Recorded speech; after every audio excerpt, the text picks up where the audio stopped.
Welcome into the second installment of your Razorback Recap, your go-to destination for the latest updates on Arkansas baseball and softball action. Join us as we break down thrilling moments, highlight standout plays and performances, and discuss strategies that shape these games. And we'll start off this week with another great weekend of Arkansas baseball as Arkansas took on the Murray State Racers this weekend that came into bomb. And this is a beautiful weekend for Arkansas baseball, and they got things started on Friday with a nice 5-1 win over Murray State, where another amazing performance by Hagen Smith as he came out and lighted everything up again. He started off slow with a leadoff home run, but after that, he was locked in for the rest of the 6 innings. He was in there, 81 pitches on the day, one hit with that and one run, with that being that home run. Only one walk and 12 strikeouts on the day. So he is continuing to light up the strike zone and pile up those strikeouts for Arkansas. He was relieved by Cody Frank that came in for 1 1/3 innings, 21 pitches. He had a hit and 3 strikeouts. And Gabe Geckel come in and close things out with 1 2/3 innings pitched with 37 pitches, 1 walk, and 5 strikeouts on the day. So, we see Arkansas continue this fantastic pitching throughout this first home series after coming back from Arlington. So, what do you think on the way Arkansas has been able to continue this momentum with their pitching? Yeah, it's been phenomenal, and we'll cover it on the next couple of game breakdowns. But really, the whole weekend, our entire pitching staff looked great. Short of phenomenal, here from Hagen Smith, it's been a wild 2-game stretch. Kind of shaking things off from that first outing of the season against JMU that kind of went sideways in a hurry. Just didn't have it that day. But then, man, he has had one of the best bounce backs I've ever seen from a pitching perspective. His strike to ball ratio is like 70%, which is insane. He's got quite a few strikeouts in his last 2 appearances, which has kind of been leading the team, kind of setting the tone early. And that's something you want in these Friday night starters like this. He's definitely the definition of an ace. I don't really know how you could, describe anything other than that. And I think the outpouring he brings, in these game ones, it really sets the tone for the rest of the pitching staff, from the relievers that come in after him to the next day's starters. It's like it just kind of like sets the stage for what's expected, and he kind of leads the way on how to approach pitching against the opponent's lineups. And I think everybody else kind of copies off of that to an extent. So it's really provided a big spark, I think, for the entire bullpen, the entire starting rotation from all 3 of our, big starters. You can't say enough about him. There's a reason he's on the Golden Spikes watch list. He was named, Golden Spikes Player of the Week last week with the performance he had with the 17 strikeouts. And then, to kind of go out there, pitch your 6 innings like we've been talking about our starters have been doing really well at, and then get relieved by a guy like Cody Frank and then the freshman Gabe Geckel, who, come in and do the exact same thing that Hagen did. Frank pitching the inning in the third and having 3 strikeouts through that's pretty incredible. That's 3 out of 4 that were strikeouts. And then Gabe coming in, pitching 1 2/3 inning with 5 strikeouts. That's, all his outs were strikeouts. So it's pretty incredible what these guys have been able to do. You got to give a lot of credit to Matt Hobbs and then Van Horn as well, just from recruiting these guys in here, the development that they've been able to see. Hagen's a prime example, somebody that's been here for a couple of years now, had a lot of development with Matt Hobbs, and it is really shining through right now. He has had a phenomenal start to the year. Yeah, that's so true. And I think I saw the stat today. Arkansas, through these first few games and series of the season, have 153 total strikeouts, and they're on pace to break the single season strikeout record by, I think, like 73 strikeouts if they keep on this pace that they're at, which is incredible. But also, Dave Van Horn is known for having a good pitching staff, and I think we're seeing a very deep one this season. I think I've said it before, when you're able to go take a university's Friday night guy and bring him in as your Sunday guy, you have 3 aces that you can go to week in and week out that can go out there and win you games.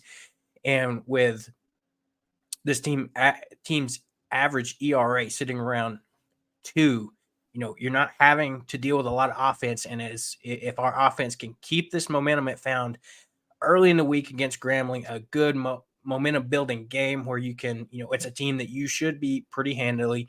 You come out, put some runs on the board, you have players making contact with the ball, getting their confidence built, and then you can start putting up some more runs, which we saw a much better performance this weekend with Arkansas being able to put up more runs and have more contact with the ball. And in this game one, Jason Jones started everything in the bottom of the second inning with a two-run double in a bases loaded situation. So getting better at hitting the ball in those situations where you have runners in scoring position, runners on base. And that was followed up by Peyton Holt with an RBI on a fielder's choice, which put Arkansas up 3-1 after that second inning. Then Arkansas added its final 2 runs of this game in the bottom of the 8th as Kendall Diggs got things started as he scored off a ground out from Ben McLaughlin. And then Jared Spraglott scored the final run of the game for Arkansas on a passed ball. So I think you see Arkansas as, you had your slow bats kind of in the JMU series down in Arlington. You come back, have a big game against Grambling, and I think that carries over into this first game against Murray State. Yeah, I completely agree. I thought in this game, really the whole weekend combined, I thought it looked like there was an adjustment at the plate on guys just trying to get base hits. Jared Spraglott, prime example, he had 3, maybe 4 base hits across the weekend that weren't hit harder than 70, 80 miles an hour.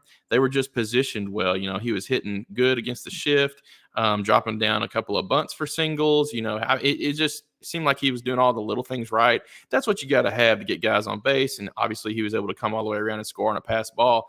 Taking advantage of those types of situations, taking advantage of your walks, things like that. We're drawing walks at a tremendous pace. I think if you looked at the weekend as a whole, I'd have to look at the stats, and we can pull that up before we jump off of it later. But we had more walks this series than strikeouts, which is a phenomenal stat in and of itself. So a lot of patience at the plate, and I think it really paid off in some good, timely, base hits, doubles, things of that nature. We had some guys swinging for the fences here and there, but overall, I feel like there was an adjustment made from Arlington coming back home. Things looked a little bit better. Still nothing staggering as far as runs put up in game 2. We had a little bit better outpouring there, but overall, nothing wild over the weekend, but just more consistency, I think, from top to bottom in the lineup, which I thought was a good thing to see. Yeah, that's very true. And you're seeing guys, Dave's adjusting the lineup a little bit. I've noticed this weekend you saw a little bit of more sharing that first base role between Ben McLaughlin and Will Edmondson. And then you're seeing a little bit more appearances by Nolan Souza. He played yesterday and today. So, you're seeing Dave get more guys involved. And as these guys are getting involved, you're seeing better looks and better takes at the plate. And I mean, that's all you can ask for. Arkansas, we know we've seen this dominant pitching they have. And I think as we're continuing to develop the hitting piece of this, this team is going to be tough to beat when it goes down the stretch. And we'll just jump right into game 2 of this series where Arkansas won this 11-1 in 8 innings, which Brady Tiger, your starter, came out and gave you another fantastic outing with 5 innings on 76 pitches, 3 hits, 1 run, 1 walk, and 10 strikeouts.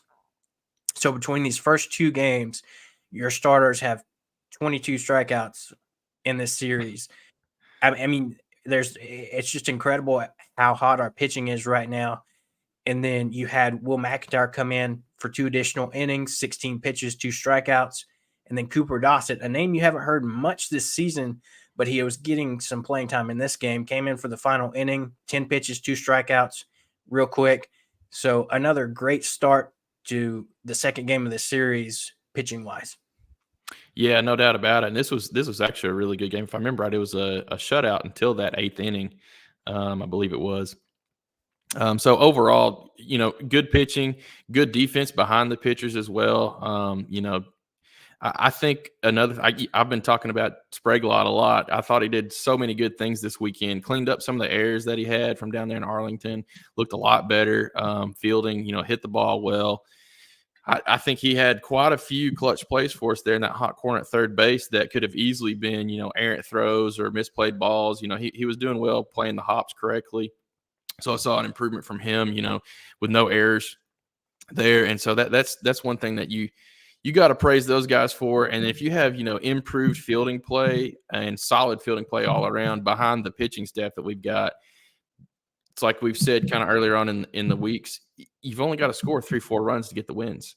That magic number kind of being 4. If you break down the statistics of it, if we score 4 or more often than not, we are getting the win. So fantastic things from the pitching side of things as well as the fielding side. I think there's been a lot of improvement made just through these, kind of first 3 weekends of the year.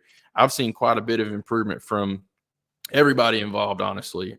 Pitching was great from the start, but all in all, I'm happy to see where this team's trajectory is looking. Oh, 100%. You can't think the way that we started the season and the way we've improved our hitting just in, a matter of 1 weekend span has been a great correction by Dave Van Horn. And then you look, just talking about that hitting, Arkansas came to life in this game in the bottom of the 4th when Jason Jones, that name we've been saying a lot, he's really starting to find his rhythm at the plate. And I think it's allowing him to kind of lock up that left field position, which we've seen some alternating in up until this point. But he had a big week in the midweek game on Tuesday and then carried that momentum into this game where, like we said, he got things started with a walk with bases loaded. So really great eye, seeing the ball. Nolan Souza, name we mentioned, he's got some playing time this weekend, 2 RBI single. And then Ryder Helfrich scored on a double play, which put the Hogs up 4-0 in this game. And then 1 inning later, Arkansas exploded for 5 more runs with a leadoff home run by none other than Kendall Diggs, the guy that you expect this from. Then Ross Lovich added an RBI double. Jared Spraglott, the guy you just mentioned, an RBI single. Hudson Polk, we had a big week in that midweek game. He came in, gave a sac fly, and Will Edmondson with a RBI single to put Arkansas up 9-0 at this point. And then Arkansas finished things off in this bottom of the 8th with Jared Spraglott's 2-out RBI single and Lovich's RBI double. So, Arkansas taking care of things, having a great outing at the plate against a team that this Murray State team won 30 games last year. So they're no slouch in the Missouri Valley Conference where, they play with Missouri State, another tough opponent that Arkansas knows very familiar. But when you look at this, Fork Hog batters in this second game had multi-hit games with Will Edmondson, Ben McLaughlin, Jared Spraglott, and Ross Lovich. So it's great to see, this momentum carried and these guys just seeing the ball really well at the plate. Yeah, the good thing too is that's 4 names, maybe kind of excluding McLaughlin, but that's 4 names right there that aren't really your stars, quote unquote, on this team that are really getting things done right now. And names like Vahiva Aloy come up. He actually had kind of a bounce back series, got things rolling a little bit. He's still kind of fighting out of a bit of a start of the season slump, if you will. But it's coming along. You're starting to see him make strong contact with the ball. I mean, he's hitting the ball 105, 107 off the bat, having some good at bats, in my opinion, where he's able to turn on some hard pitches and things. But I mean, he's still kind of got to work on his approach on those off-speed pitches. Those are the things that have been kind of catching him right now. But overall, saw some improvement from him. But like I said, these 4 names right here aren't ones that you were really kind of talking about at the beginning of the year as being some of your big run producers, things like that, outside of maybe McLaughlin. So having this type of offensive outpouring from some of those guys that are a little bit further down in your depth chart and your roster and things is great. Does nothing but help the guys out. If you have somebody that's struggling a little bit, pop them out in the 5th inning and put in Lovich, for example. He's come in and had some really timely hits, only playing, parts of games. So he's been fun to see. All these guys, pitching in where they can. And, I mean, there was some talk today that Stovall is not too far out from coming back. Very, very likely going to be active around the Missouri series. He's been taking BP, so you get a piece like that back. I think Peyton Holt's been a little bit banged up. Try to get him kind of back where he was. The rest of the offense is going to come around in a sense, backing that up with some of these other guys that have really been putting on a show unexpectedly. I think this offense does have potential to be extremely, extremely explosive. If we can kind of catch everybody hitting the ball well at the right time, it's going to be exciting. But I've been pleased with a lot of these transfers, a lot of these new faces, how well they've been able to come in and kind of show weekly improvement and force Dave Van Horn to play them in a sense. Yeah, that's true. And you read my mind there. I was about to say, we see our offense doing this without Peyton Stovall, who, like you said, is very close. Like you said, Van Horn's said he's been taking batting practice. He's going to be start soon, hopefully taking BPs with some of these guys, some of these pitchers that are working their way back as well. But you think you add him into the mix, which it was said that he had a really good offseason after his shoulder procedure that he had. And you just think about how well he was hitting the ball last season with that shoulder injury, and now he's got that better. I think he's due for a breakout year, and that's just going to add to what Arkansas has already been building here. It'll be fun to see kind of the way the lineup gets shuffled around, because you got some guys like Spraglot, who I don't think was really going to play as much as he has the early parts of this year until, Stovall was injured. So, how do you sprinkle in Stovall working back in without messing up the little bit of good chemistry you got going on with Spraglot, who's, I think he was, after this weekend, he's hitting like 421 or something like that, which is leading the team, and he had a great weekend. So it's definitely going to be a tough job, but it's a fun job, though, if you will. So I think the later we go in the season, the more at bats these guys get, specifically Aloy, somebody like Jack Wagner, for example, who's been, kind of intermittently getting playing time because he hasn't hit the ball as well as everybody was expecting, just how his spring looked. It hasn't translated into the games this year yet. Get him some more at bats. It's going to come. The dude's a tank. He can hit the ball, 450 feet. It's going to come. And I think the more at bats, the more in rhythm these guys all get, it's all going to come together throughout time. It's you can just kind of see the writing on the wall. Yeah, that's true. I mean, you've got to wonder too, with the return of Stovall, that shifts. Originally Peyton Holt was slated to be the starter at third, but the way Spraglot's bat has been hot so far this beginning of the season, it makes you wonder, are you going to have to split time there? But that's the fun part where you see Dave Van Horn, if referencing back to what you said, using those chess pieces and playing guys in positions for them to succeed, and depending on the matchups you have against the opposing team. And so we'll jump into today's game, where it was a beautiful day at the ballpark. Couldn't ask for a better atmosphere. You saw a little bit windy, but that helped keep some home runs in the park, both for probably us and Murray State. But you had Mason Molina come out, 5 innings pitched, 77 pitches, 2 hits, 1 run, 1 walk, and 10 Ks in this game. So right there, your starters on the weekend, 32 strikeouts between Tigert, Smith, and now Molina. So that makes these relievers' jobs so much easier, as we're having to use less guys because these guys are able to go longer innings.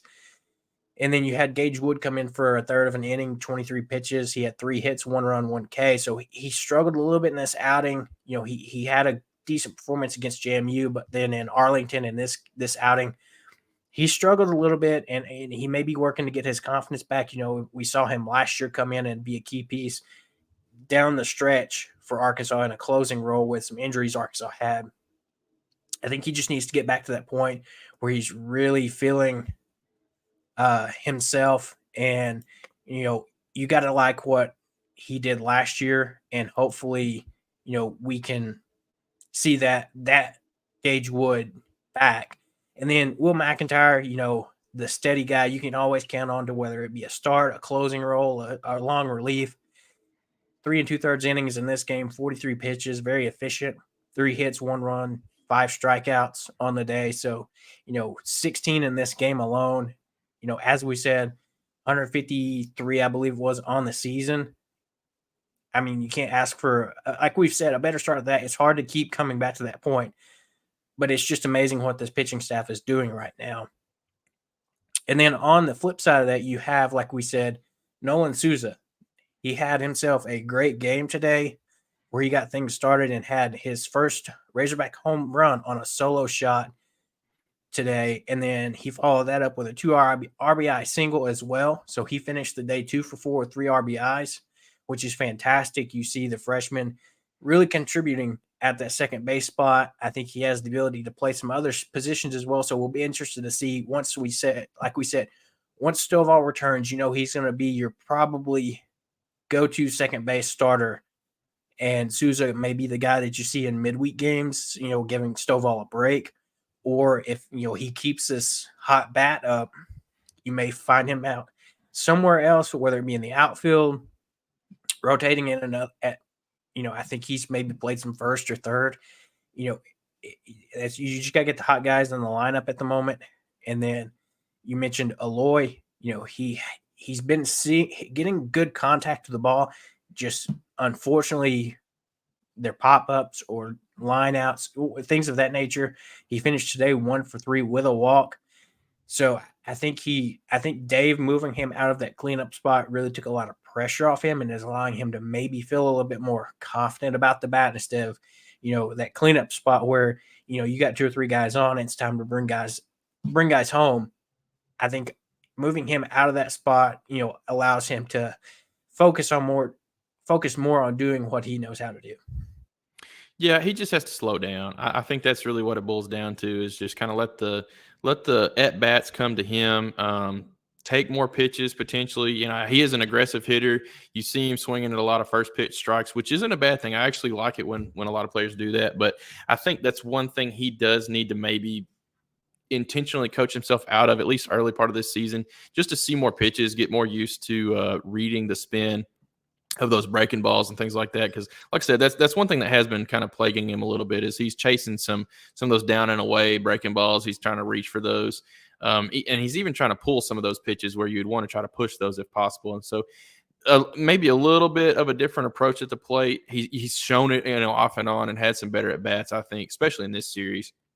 And so it's coming. You can really see it's coming. It's like, it almost just feels like any day now he's just going to pop off and go like 5 for 5 in a game with 2 homers or something crazy, because the power is really there. I mean, I think he hit 2 balls today. One of them was like 102. One of them was 107. The one that he actually got the single on, I believe it was 107, streaking down the left field line. It was just an absolute rocket. But I mean, if it had been a little bit higher launch angle, it'd have been in the hog pen for sure. But anyways, I think it's coming. To your point, Souza had a great game, and I don't know how you're going to be able to keep him from playing. We're going to kind of run into an issue where when everybody's back healthy, and how do you get the hot bats in at the right time and play the right guys? It's almost going to kind of make it tough on the coaching staff, I think, to please the fans, if you will, because if you might plug in the right guy one week and it pans out great for you, and then the next week, you try somebody else that had a better practice that week or something, and he may struggle at the plate, and you're like, hey, why didn't you leave in Souza or something? He did so good last week. So it's going to be interesting to see how that all does shake out. I think it's all going to come down to, who's got the hot hand that week. You've seen it in game 1. Hudson Polk got a lot of playing time just because he had that monster game against Grambling. Kind of paid off fairly well. I mean, he didn't have just a horrible series. I think he drew a walk or 2. And anyways, so I think that's going to kind of have to be the approach from the coaching staff in my opinion, how deep we are at some of these infield positions. Overall, man, what a weekend. Couldn't ask for better weather. Surprisingly, in early part of March like it is, it's crazy to have, 70, 75-degree days, sun shining, looking nice, no rain, nothing crazy like that at all. So perfect weather. The fans really showed up. I think across the whole weekend, we had like a 29,000 fan attendance or something like that across all 3 games, which is just phenomenal considering, you're playing a non-conference opponent. It's early in the year. Weather was nice, so that helps. But overall, can't ask for a better weekend to pull off a sweep against a non-conference team like this. Very true, and you kind of said it there. This was Arkansas's first sweep of the season. It's their 29th consecutive non-conference series win here at Baum. So you got to love that. I think they've got 12 more games here at Baum before they actually have to leave. So that's at least 4 more series at home that you're going to get to see the Razorbacks in Baum Stadium before they go on the road. And that will be after SEC play starts. I know our first SEC series against Missouri is home in a couple weeks. So you'll see Arkansas get the SEC season started at home before they travel on the road. And, this team's going to be fun to watch. let these bats keep heating up. Let this pitching keep its momentum. We know what they're going to be able to do down the stretch. So can't wait for another great weekend next weekend, as they have another home series against, I believe it's McNeese. Yeah, one of those, another non-conference matchups against a team that, they have UCA coming to town on Tuesday, and then McNeese State coming in next weekend. So another non-conference series before you get things started up against Missouri the following weekend. And so that's fantastic there. And we'll jump over to our Lady Razorbacks, where they hosted the Whoopig Classic this weekend. So they're the second consecutive tournament of 3 in Bogle Park, where Arkansas fared pretty well in this one, only losing one game. And things started off against South Dakota State, where Arkansas won that game 4-3. In this one, you had Robin Herring get the start in the circle, go 1 inning, 3 hits, 2 runs, 2 strikeouts in this game. Morgan Leanstock came in for relief, going 2 2/3, 5 hits, 1 run, 1 walk, and 5 strikeouts. Then you had Hannah Cammonson followed things up with 3 1/3 innings pitched with 1 strikeout. And offensively, you look at it, Bree Ellis 1 for 3 with 2-run home run in this game. That name that we've been hearing since she's transferred here in the offseason, came out that she committed. You had Hannah Gamble with 2 base hits, and then Kennedy Miller reached twice with 2 hit by pitches in this game. So, freshman has been slowly improving, and we'll hit on it a little bit later in this Whoopig Classic, but she had a big weekend herself. Yeah, no doubt about it. It's a good thing to see, if your starter comes out like Robin Herring did, doesn't have the best outing, gets rattled around a little bit, having Morgan and Hannah come in and really just kind of shut everything back down and allow us to pick up this win 4-3. That's all you can ask out of your bullpen. You're going to have nights like that where you've got to rely on your bullpen maybe a little bit more than you want to. And to be able to have them step up and come in and kind of finish things out strong like they did, and the offense back it up just enough to squeak the win out. Not our best showing by any stretch on offense or defense specifically, but found a way to get the win, and that's really all you can ask for, and started this thing off right for sure. Yeah, that's very true. And like we said, it was a great weekend for some softball and baseball. I got out to several of these games, a few of the softball games and the baseball games. You're not going to go wrong if you get out there and go to these games. The environments are fantastic. Bogle Park is packed, including, the regular seating and the Bogle berm, your equivalent of the hog pen for softball. It's just, it's so fun to get out there and enjoy these games, regardless if you're specifically an Arkansas fan or not. I talked to a few fans that said, I got questioned, they've said this was their first week, Razorback game, is this normal? And I was like, yes, for softball, this is normal for Arkansas, with how much popularity the sport of softball has grown in general, but also what Courtney Deifel's done with this program to make them a national program. This is a normal weekend for Arkansas softball, where you see, the stands packed and the crowd loud and rowdy for these Lady Razorbacks. It's just fantastic. And then they continue things up next day with a doubleheader versus Southeast Missouri State. The first game winning this game 5-0. Pitching, Morgan Leanstock came in this game, pitched all 7 innings, 3 hits, 1 walk, 6 strikeouts. Offensively, you see some more names getting involved here. Kylie Howardson finished 2 for 3 with a home run, 1 run, and 1 RBI. Hannah Gamble, 1 for 3 with 1 home run, 1 run, and 1 RBI. Bree Ellis drove in 2 runs with an RBI single. Reagan Johnson had an RBI double as well. So, just a whole host of Razorbacks getting involved offensively in this game, and you love to see that. Yeah, no doubt about it, man. I think we've kind of beat the horse to death in a sense, but some of these players really, you can tell that they just step up and shine week in, week out, day in, day out. They're coming out there, they're having good at bats, quality at bats. They have good approach, to every single at bat, where they're patient, they're drawing walks where they can, they're putting ball into play when they can, even if it doesn't count as a hit. You had some sack flies and things this weekend. So just a lot of good things going on from top to bottom in this lineup. And we've said it over and over. You never know who it's going to be on any given game day that's going to pop off and have a monster game. Seems like somebody's kind of having one each game, and you can just kind of coin toss on who it's going to be that day.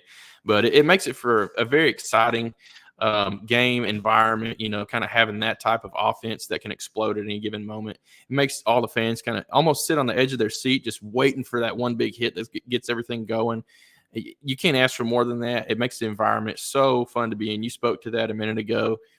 Seriously, if you can get out to these games, they don't cost much. They're pretty cheap in comparison to most other Razorback Athletics events. So get out there, get you some tickets, make it to these games. You're not going to regret it. That's so true. And, like you were saying, that approach is fantastic this season. You don't see, not saying that approach was bad in the previous seasons, but you see a more balanced approach, I feel like, this year. And, you look at, you look at that as, maybe a part of, we brought in DJ Gasso as the new hitting coach who came over from Utah. And if that name sounds familiar, yes, that Gasso, as in Patty Gasso's son, who is the legendary current coach at Oklahoma. So he really has been ingrained in softball. So I feel like, bringing him in is big for Coach Dife on this program. And you can see it's paying off already with the approach that we've, seen this season. Yeah, I can't agree more with that, man. It really kind of bounced over into the doubleheader, the second game of the doubleheader, where we put more bats on balls, and I'll let you cover the stats. But I think he's done nothing but good things, and I think he's kind of just getting started, really. He hadn't even been there really long enough to provide his own culture on hitting. It's coming. Oh, yeah, 100%. So you jump into the second game of the doubleheader. Arkansas wins this 6-2 against FAU.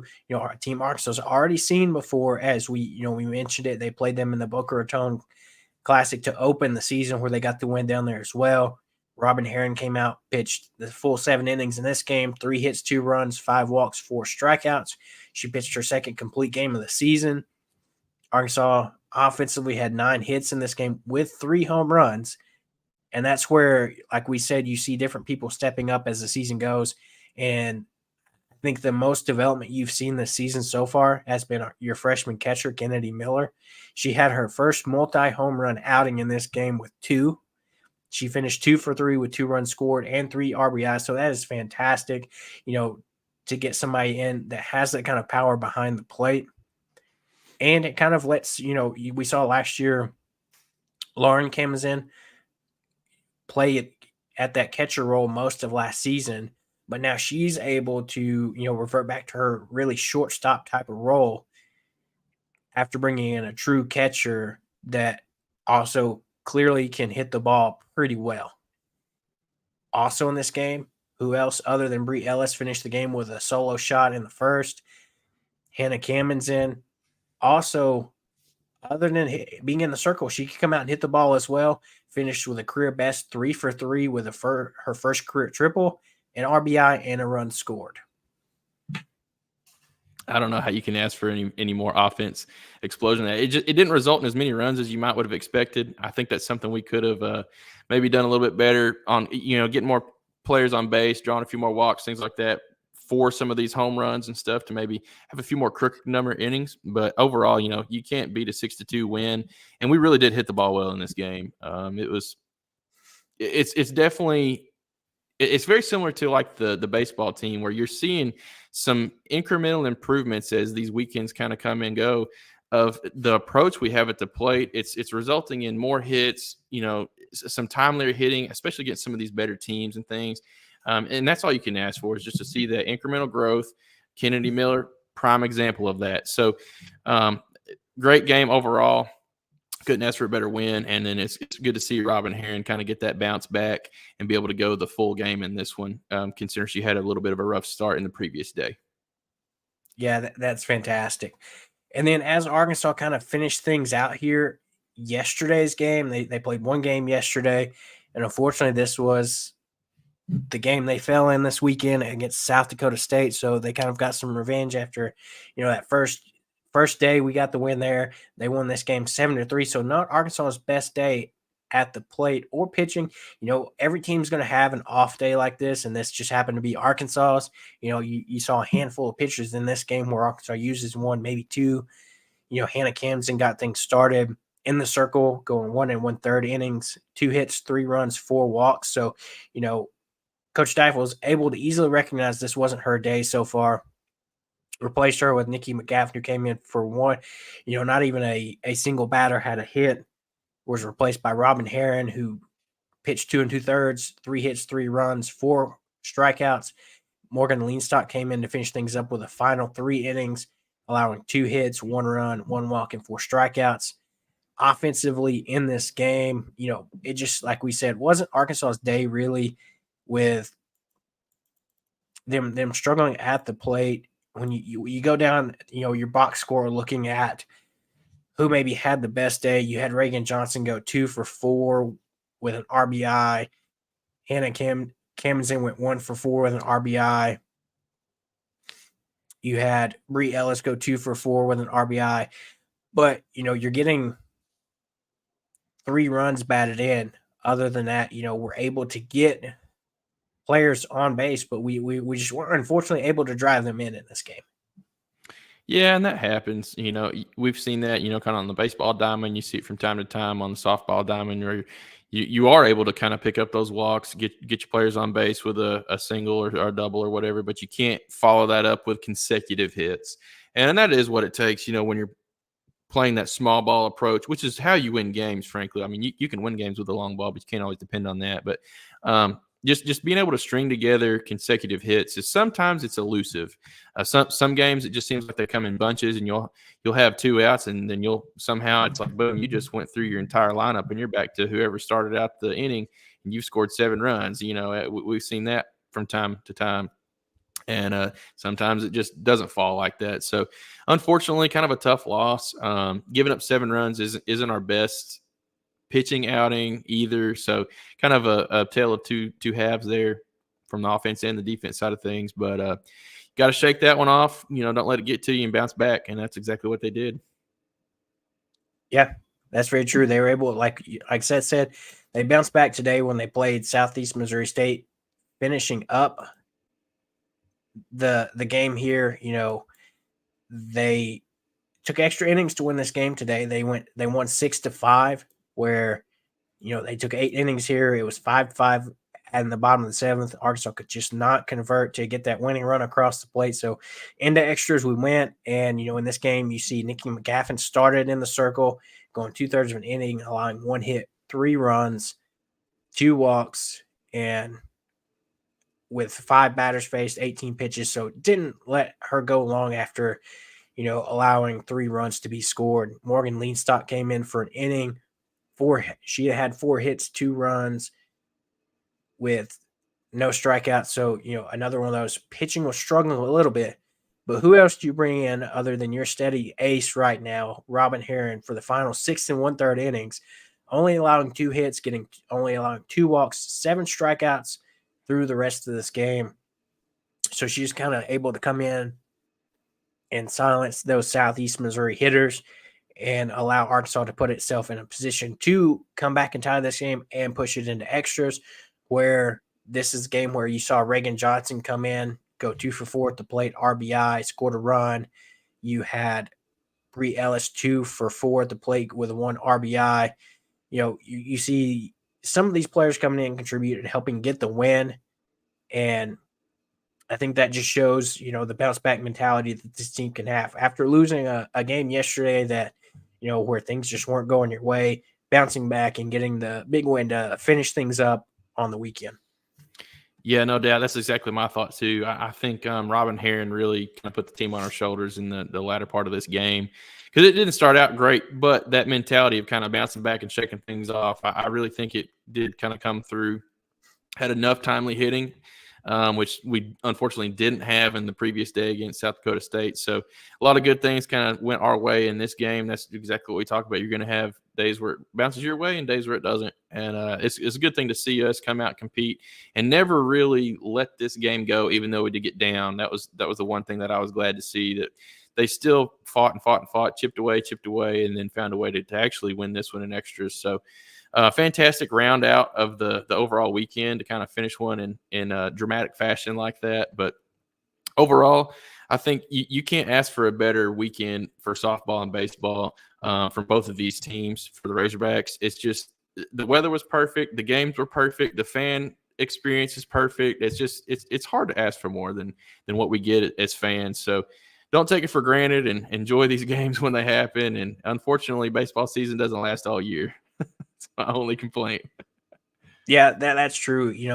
They mentioned it at the ballpark. Arkansas fans may be biased, but I've talked to several people that are not from Arkansas. I mean, and it's hard to argue that Baum Walker is not one of the best baseball stadiums in not only the SEC but the country as well. Just as the fan environment, you're going to have people show up for the game. Like we said, no matter if it's a non-conference matchup, you look at opening weekend against JMU, you had 35,000 people show up to the game. This weekend against Murray State, you had 29,000. So you're going to have people fill those seats no matter who you're playing. And I think, a lot of programs may not have that, but Arkansas has that dedication to baseball. And then I think you're seeing that filter over to softball as, this program has really gotten built. And you're seeing, packed Bogle Park week in and week out. Even midweek games, you're seeing people show up and support these girls. And I think it's fantastic how much this sport has grown and how much popularity it's gotten, especially with what Courtney Knife has been able to do with this program. And it's just fantastic. And like you said, you got to love the culture here at Arkansas so far, especially with these spring sports like this. And there's, not a better ballpark to get out to. And it's one of those things where it's always fun to get out there. And I try to, as much as possible, I know you do too. And before long, we'll have, little miles ingrained with Arkansas sports as well. Heck yeah, man. I can't wait. I've already bought him so much hog stuff. It's unreal. But anyways, it's like I said, can't ask for a better weekend than this, especially this early in the year to have the weather we did. I think it just it was the icing on the cake, so to speak. But all in all, can't wait till we get to conference play and really kind of see when the competition ramps up for both of these squads. It's going to get tougher, which is, that iron sharpens iron. It really does. You're going to see the best ball play, later in the year, and it's exciting to think about. But gotta enjoy these non-conference weeks when you can too. That's so true. And so as we get wrapped up here, we'll be back with our regular episode later in the week. Arkansas's got UCA coming up on Tuesday. Get out there, go to it. Arkansas softball will have another tournament they're hosting next weekend in the Razorback Rumble. So it'll be the last tournament that we host as far as at the beginning of the season and non-conference and all of those things. So it's great. And so, as always, don't forget to like and subscribe to the show. That's the best way to help us bring you more Razorback content. Hit that like button, subscribe. As we can continue to grow, we'll be able to bring you more content and things like that. So get out there, catch us on YouTube, Spotify, wherever you can find your podcast at, and we'll see you this week during our regularly scheduled episode.